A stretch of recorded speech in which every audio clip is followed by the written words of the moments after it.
Hi there. I'm sure you're wondering what's going on. I can assure you it's not as it first appears. I know a butler, a gun, a body lying on the floor. You may have even heard gunshots earlier. Yes, he was murdered, but it was someone else who shot him. Perhaps I should better explain. You see, while the course of events ended here only moments ago, they began hours before. Others had all been called here by Mr. Walters. This is his house. By the way, that's Mr. Walters over there. This is rather complex. I think it'd be best if I just take you back and let you see the course of events yourself. I could never do the story justice in my own words. Imagine it's earlier this evening, and as I said, others had all been called here by Mr. Walters, and oh dear, Mr. Walters, Mr. Walters, Steve, you need to get up. I'm supposed to be dead. I know, but these people came here to see a story unfold, and we can't very well show the events of how you were murdered with you lying in the middle of the floor, dead. I've been shot. No, see, it's earlier now. You haven't been shot for some time yet. Do you think it'll be okay if a dead man suddenly stands up and walks away? They'll understand. They came here to see a story, not to watch you lie on the floor. I wasn't really prepared for this. I was expecting to be dead. I know, but it's for the best. What do I do now? To start, just wait in the other room. I sure hope you know what you're doing. So do I. As I was saying, several people have been called here today by Mr. Walters. Here's Betty Dupree, an old flame of Mr. Walters. She still intends to marry him, but not for the right reasons.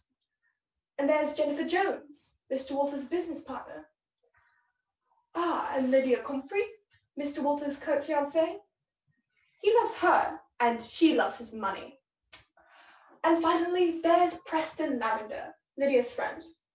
Enough said. So there you have it. You've met everyone. And with that, I give you the murder of Stephen Walters.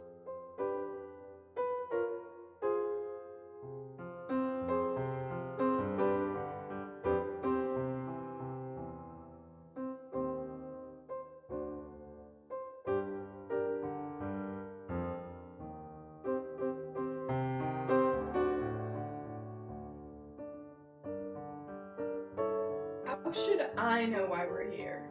You're his business partner. And you're his fiance. You two quit your bickering.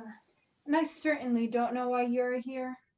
Because I was the future Mrs. Walters long before you ever came into the picture. Was is the key word there. Ladies, please. Must you bring him everywhere? Hey, I was invited just like you. Yeah, I bet you were. As you may have gathered, these folks don't exactly get along. They never have. To be quite honest, they're not the easiest of people to get along with. Who's he talking to? I don't know. Who are you talking to? The audience.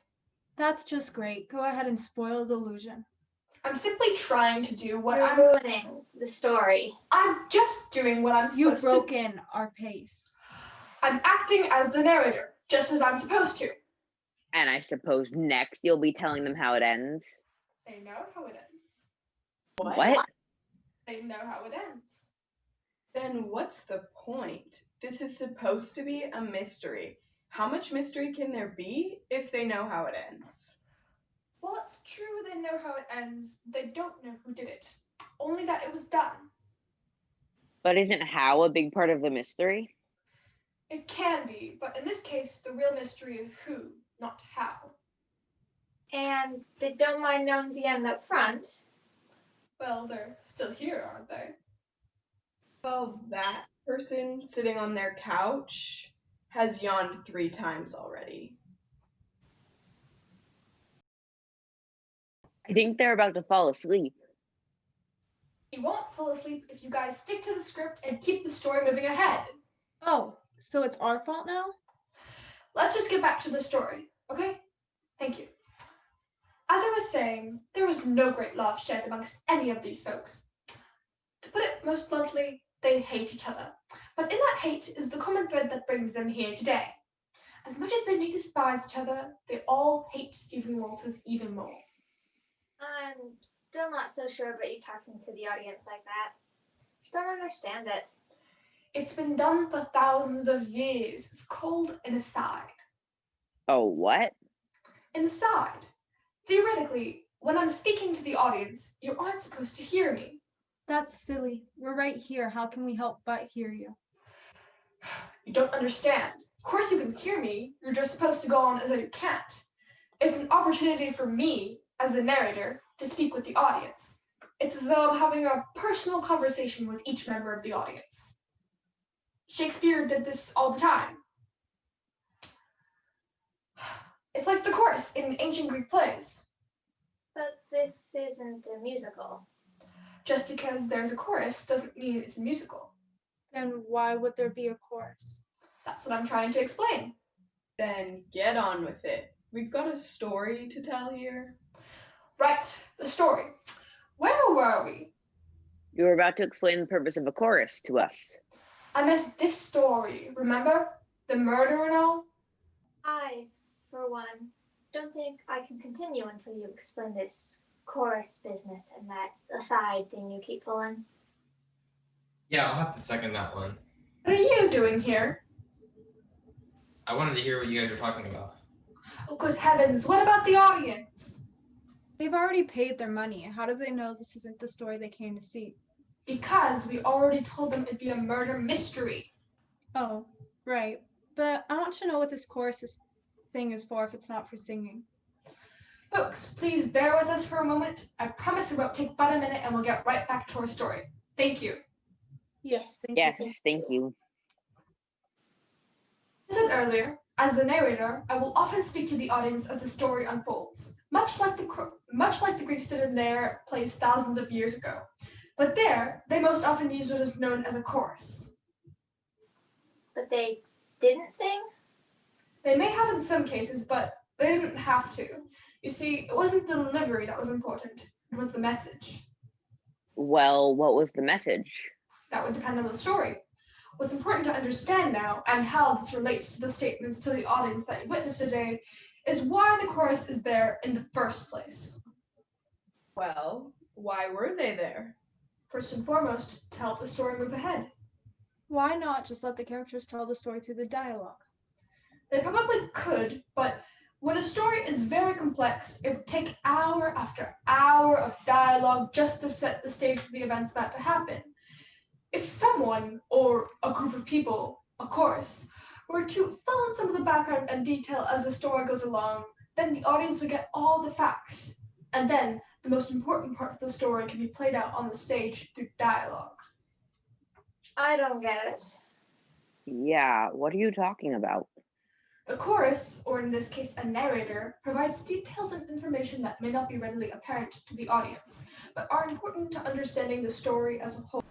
But why do you keep talking to the audience? To help the story move ahead. It seems like a way for you to get some more lines and try to upstage everyone. It's nothing like that. Everything I say has been carefully crafted by the playwright. Every line, stage direction, and each aside has been thought out and written down. And for the story to work, it must be followed precisely. You do seem to have a lot of lines, and some of your speeches are even leaning towards soliloquies. That isn't true. No? Then why is it that your lines are coming up every other time, yet we all have to play round robin? I don't know. I'm just an actor doing my lines as written.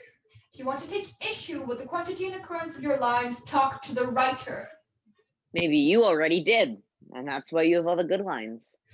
This is getting too ridiculous. We have a story to tell, and I think it'd be best if we got back to it.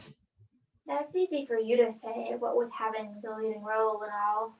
I don't have the leading role. Oh no? Then who does? Well, I would say it's Steve. Steve is the lead, but he's dead. Yet he isn't. Yeah, not yet, I'm not. But he will be. And he hardly has any lines. Yeah, what about that? I have more lines than Steve. Quantity of lines isn't the only factor in making the lead character. Now what are you talking about? The number of lines spoken is no criteria for calling someone the lead character. Well, then what is? The lead character, or protagonist, is the one who gives all the other characters a reason to be here. This is way too technical. I'm bored. Okay, we've gotten way off track again. Let's just get back to the story. The one the audience came to see, and try to entertain them to the best of our abilities. Remember, every part is important to the whole of the story, no matter how large or how small. Hey, was that a shot at me? No, I'm just trying to get the story back on track and at the same time appease your delicate actor egos. Oh, okay then. May I continue now? Yes. And you're all okay with my being the narrator and speaking in asides to the audience? Sure. Yeah. Sure. Perfect. Thank you. Where was I? Yes. As I was saying, none of these folks care much for the other, and they've all been invited here by Stephen Walters for reasons yet unknown. But I know why. What are you doing? I felt it's my responsibility, being the star and all, to draw attention to myself.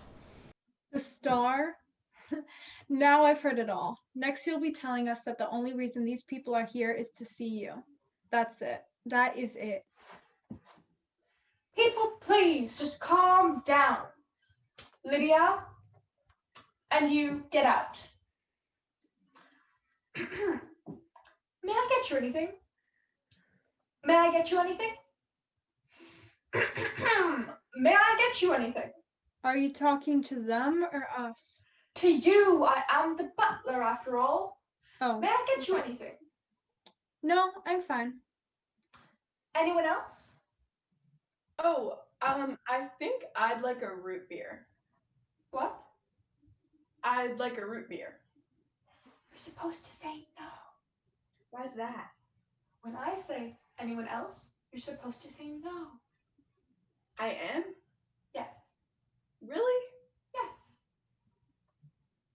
But I'm thirsty. You need to get with it, Jennifer. We have a story to tell, and we must finish telling it. But I really am thirsty. You know, so am I. People. Me too. People. Now that you mention it, I'm kind of thirsty too. People. People! What are you doing? You asked us if we wanted anything, and we said no. As you should. But we actually are thirsty. But you're not supposed to be. It's not part of the script. Oh, really? And what has been part of the script so far? I really don't think this is the time nor place to get into that. We must finish telling the story. Are you gonna get us something to drink? No, I am not going to give you something to drink. What I am going to do is do my best to keep the story moving ahead, no matter what the rest of you try to do. John's right. We need to get back on track. And with that, I shall go.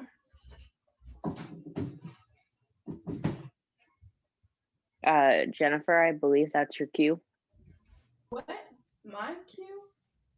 Oh. Oh, right. Okay. Wait, before you go, why did Steve call us here tonight? I'm only the butler, so to that I do not know. As the narrator? To that I cannot say. We've been waiting 10 minutes, and we still haven't even seen Steve. I wonder if this is just one of his practical jokes and he isn't even here. He wouldn't, would he? He loves to make us suffer and let us know that he has complete control over every one of us. Certainly doesn't control me. I don't even know why you're here, dear. I am here because Steve wishes me to be here, dear. And the truth be told, I'm pretty sure it's for more than just my presence. What? What was that? What do you mean? That little comment just now? Yeah, what was that all about? Well, Yes?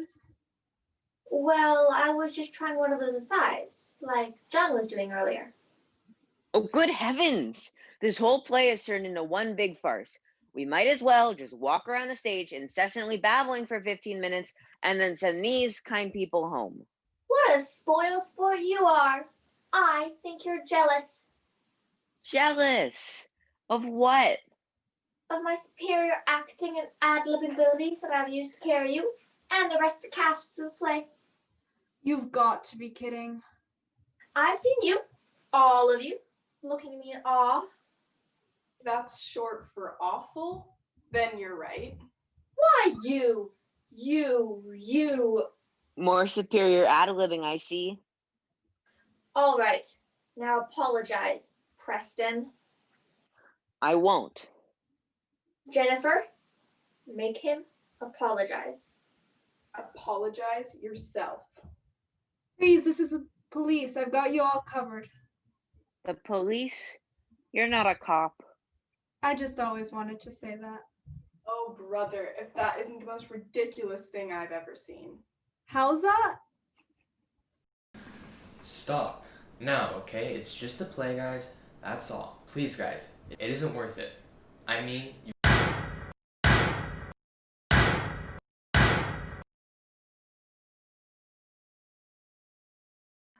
Well, this is where you came in. The gunshots, the body falling, the butler with a gun. With a little mystery, a little suspense, and a little humor, this has been The Murder of Stephen Walters. It's been a pleasure having you here to share our story with you today. We sincerely hope that you've enjoyed being with us as the audience as much as we, the actors, have enjoyed you. Thanks so much for coming and have a great night.